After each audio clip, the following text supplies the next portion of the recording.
Hey folks, welcome. Let's go ahead and exit out of our current program and create a new file called store.py. The prompt for this example problem is we are going to model a basic store with inventory.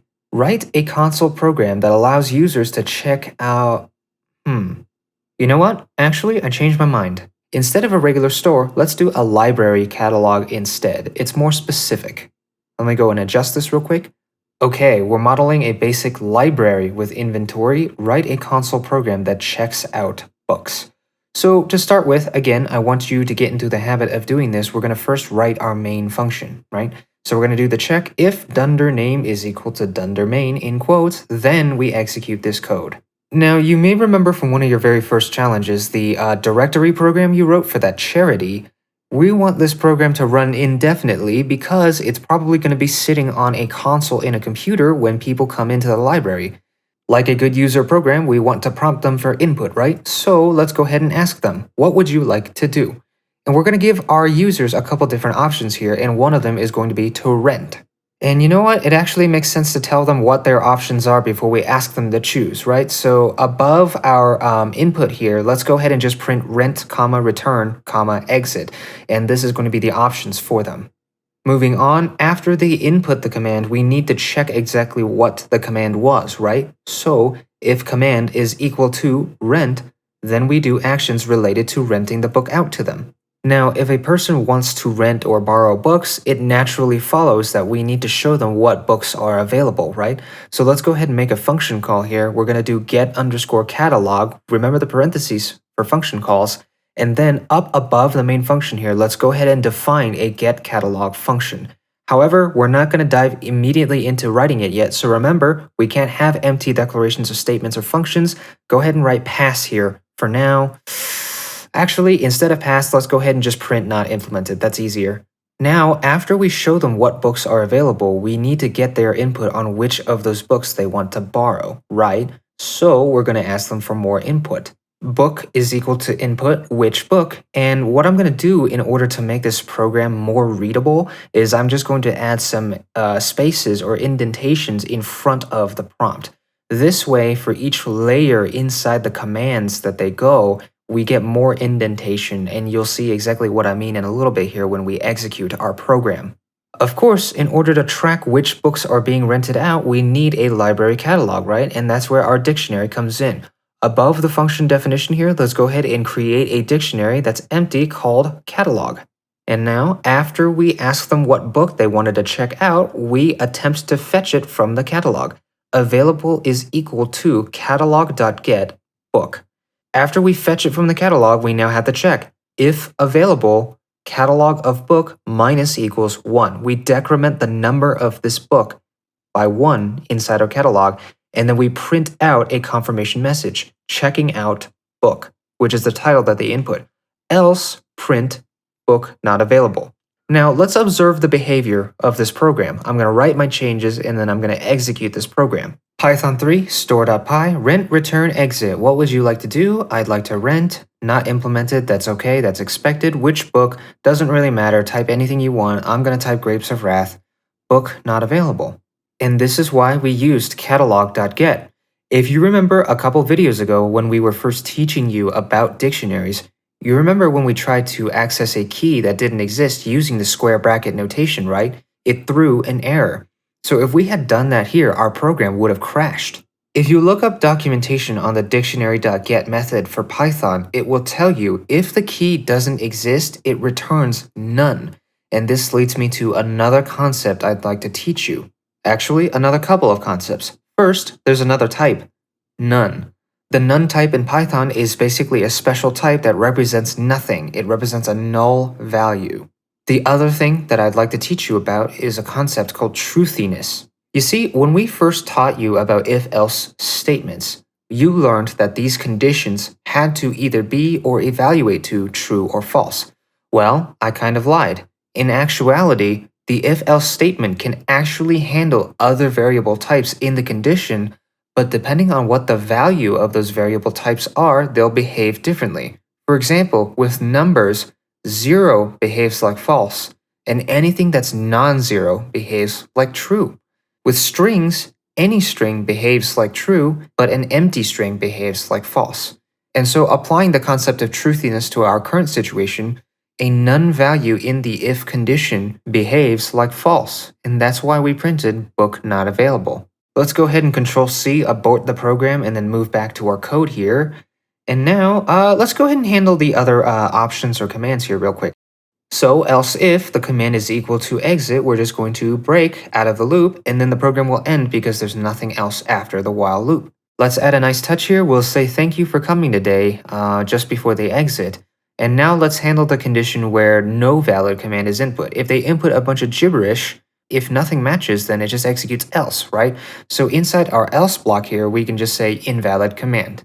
There we go.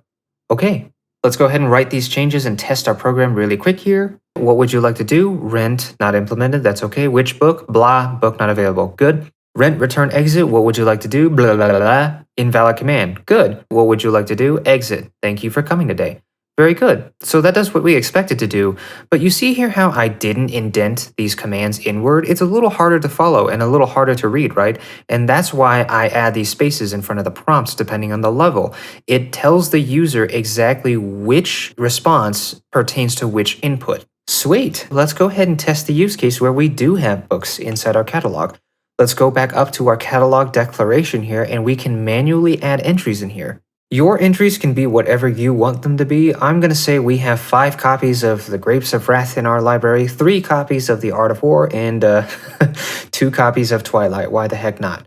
Now that we have actual numbers associated with entries inside our library, what do we expect to happen? Well, we expect that each time we check out a certain book, that number decrements, and this by extension means that if there are 0 books available for a given entry, we should tell them that the book is not available. So, the core logic for renting out a book from our library is now working. Congrats! Continuing, let's go ahead and implement our getCatalog function. In this function, all we need to do is print out the catalog, right? And we've done this a number of times before. So let's go ahead and print for book and num in catalog.items, and we can just print out the name of the book followed by the number it has, and remember with the 2 spaces in front, indentation for readability. Go ahead and write these changes, and then we're going to execute our program again. Python 3 store.py rent return exit. I'd like to rent, and now you can see it nicely prints out our catalog of books that are available. I'm going to check out The Art of War. Checking out The Art of War, good. And now if I say that we want to rent again, it should show that, yeah, there is 1 less copy of The Art of War available because I just rented it out last time. And now let's go ahead and implement another piece of core functionality which we're still missing, which is returning a book. It's going to look very similar to renting a book. elif command is equal to return. We're going to ask them which book are you returning. We get that key inside the book variable, and now we access that key to get the value, and then we simply increment that value by 1. Great, let's go ahead and write our changes and execute our program. I'd like to rent which book? The Grapes of Wrath. Oops, I misspelled that, sorry. I'd like to rent Grapes of Wrath. Checking out Grapes of Wrath. Good. What would you like to do? Return. Which book am I returning? The Grapes of Wrath. And you know what? I didn't add any feedback in here. So let's go ahead and add another piece of functionality to our program, actually. We're going to give our user another option, which is going to be to just show the catalog without doing anything. I'm going to add my show option to the initial prompt here. And then I'm going to change this line from if to elif. And then right above it, I'm going to have if command is equal to show, simply get catalog. And that's it. Just as usual, write our changes, execute our code. What would you like to do? Show. And now you can see all it does is print out our catalog for us. Very good. Now what would I like to do? I'd like to rent. Which book? Grapes of Wrath. Good. Now I do a show again, and now Grapes of Wrath is down to 4 copies available. What would you like to do? Return. I'll return Grapes of Wrath. Now if I do a show again, Grapes of Wrath is back up to 5. Very good. What would you like to do? Rent. Which book would you like to rent? Blah, blah. Book not available. Okay. Really quickly, before we continue, I'm going to go ahead and indent these 2 response messages inward again so that it's easier to read. And now, let's continue. Do you see a problem with the way I've implemented this return book functionality? Well, as you can see on this line right here, I use the square brackets to access this key that they give me. What happens if the user inputs something random? Well, let's find out. Let's say I want to return a book, and I'm going to actually put in something random. What happens? My program crashes with the key error because this something random key does not exist in my library catalog. What does this mean? This means that we need to handle this scenario, right? We need to first check if the book they're trying to return even exists in our catalog. So if book in catalog, then catalog of book plus equals 1. Otherwise, we need to tell them, hey, this book does not belong to this library, and I'm going to put 4 spaces in front of this message for readability. Okay, let's check again. Write and execute. What would you like to do? Return. Which book are you returning? Blah, blah, blah, blah, blah. Book does not belong to this library. Okay, so let's continue this really quickly. What would you like to do? Rent. I'm going to rent the Art of War. Show, and you can see the Art of War is down from 3 to 2. What would you like to do? Blah, blah, invalid command. Okay, what would you like to do? Rent. Now, which book, blah, blah, book not available. So let's think about this for a second. I don't like this response to renting out a blah, blah book, because if it says the book is not available, that's deceptive, right? It makes the user think, hey, this book, blah, blah, is a real book. There's just not any available copies. But that's not a true statement. It's literally just not a book that exists in this catalog. So we should go ahead and address that scenario with a different message instead. What we're going to do is we're going to first check if the key that they input is in the catalog, and then we can indent all of this stuff inward. We only do this block of code if the key exists in our catalog. Otherwise, we tell them no such book exists in our catalog. Okay, let's go ahead and check this. What would you like to do? Show, rent, which book, blah, blah, no such book in this library. Awesome, that's exactly what we want. And so this basically completes our requirements for this program right here. The last thing I'm going to do together with you is we are going to move a bunch of this code into other functions. You see, this main section right here, ideally it's just for program flow and logic, but a lot of this functionality here is particular to renting a book or returning a book. So what we should do as a best practice is we should move some of this code into their own functions. For example, we have a function for getting the catalog. We should have, similarly, a function to rent a book and a function to return a book. Let's go ahead and create another function, define rent book, and it's going to take an argument, which is going to be the book that the user is trying to rent. Now I'm going to go into visual mode, I'm going to highlight this stuff, and I'm going to cut it, and then I'm going to paste it just below rent book. And now, just like I showed you before, how you can type shift period or greater than sign to indent things inward more, you can unindent things outward by using shift comma or less than sign. Great, that wraps up the functionality of this function. Now, inside the place where the code originally was, we just need to call this function and pass in the book argument now. And that completes rent book. Let's do the same thing for return book. I'm going to go up here, I'm going to define another function, return book. I'm going to go down here inside the loop and cut this section of code. I'm going to paste it below the function definition. I'm going to unindent twice again. And then down here inside the loop where we were originally using this code before, I'm going to call this return book function and pass in the book as an argument. And there we go. That cleans up this section a lot, as you can see. Now, if you have any problems pertaining to specific functionalities, say returning a book or renting a book, you can go up to the respective function and just troubleshoot that code instead of having to dig through all these lines of code down below here in the main section. See, that's another advantage of using functions. It cleans up your code. Very good. I'm going to write my changes. I'm going to execute my program one last time, but we've already tested extensively, so I'm just going to do a couple actions. Okay, that looks good to me. All right, to wrap up this example program here, let's go ahead and do an ls real quick. We have signCounting.py and store.py.